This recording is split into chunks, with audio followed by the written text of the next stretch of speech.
Do you ever feel like your computer gets in the way when you're trying to work on music? As enabling and powerful as they are, sometimes getting them to do something that seems so simple requires a lot more effort than it should.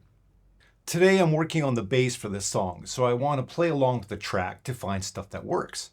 And when I do, I want to take notes in my note-taking application.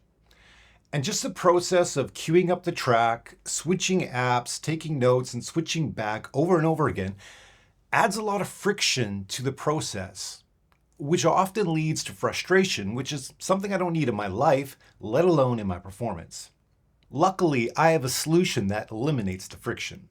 The solution is a MIDI Expression pedal interface and a simple dual foot switch.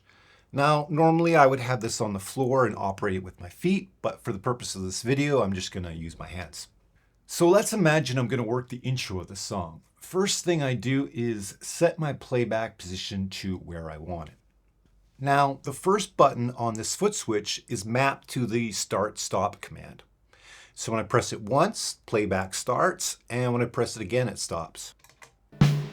The second button always starts playback at the last start position.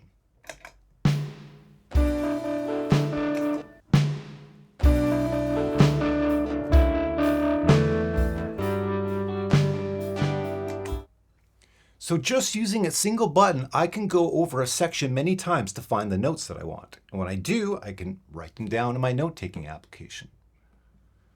So E and G.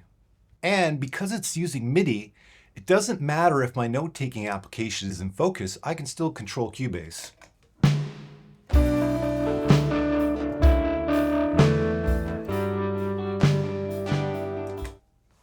And when it's time to work on the next section of the song, I can just move my playhead position ahead and repeat the process. And because the MIDI expression can distinguish between long and short presses, we can actually control two more commands. So let's say it's time for a break. I can long press the first button, and that turns off my monitoring. I can unplug, I don't hear any pops and clicks, and I don't kill the battery on my bass. And later when I come back, I can just plug in again and long press the first button to hear my bass.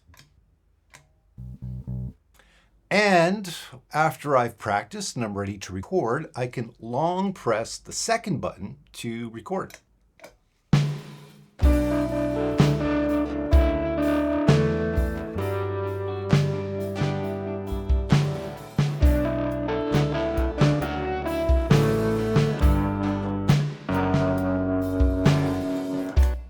And the best part is that once you set this up once, it's available in all your Cubase projects. If you're interested in learning how to set this up, keep watching.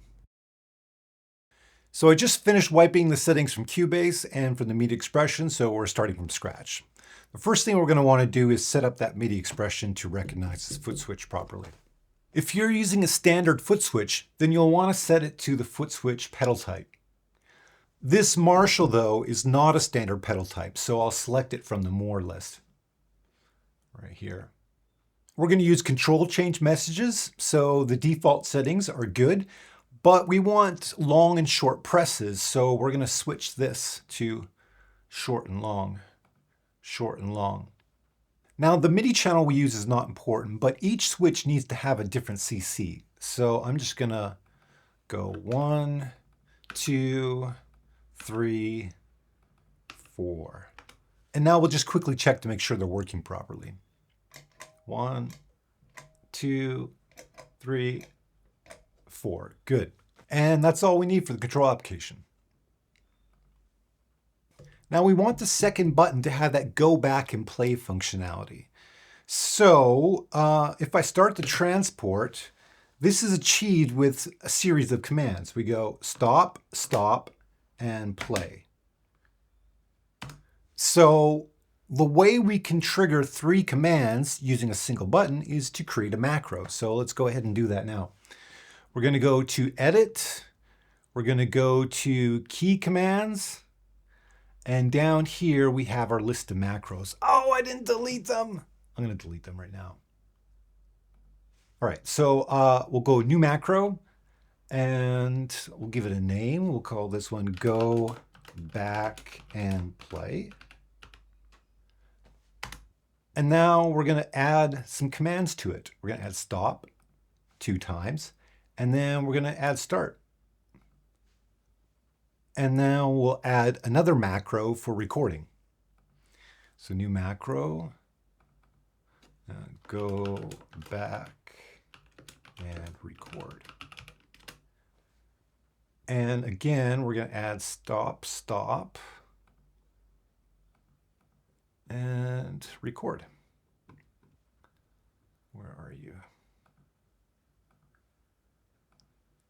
Good. So there, my macros are complete. I can close out of that. And the last step is to add a MIDI remote for the MIDI expression. So we're going to reveal the bottom layer here and click on MIDI remote, and we're going to add. So go to vendor.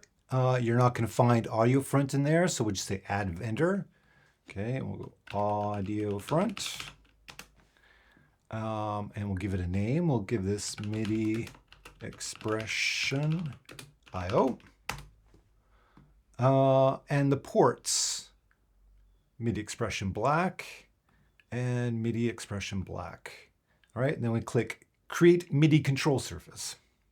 Once you add the remote, it goes into a learn mode, except it's set up to learn knobs, but we want to learn buttons. So we click here to button, and now we just press our buttons. We'll do short press the first one, long press the first one, short press the second one, and long press the second one.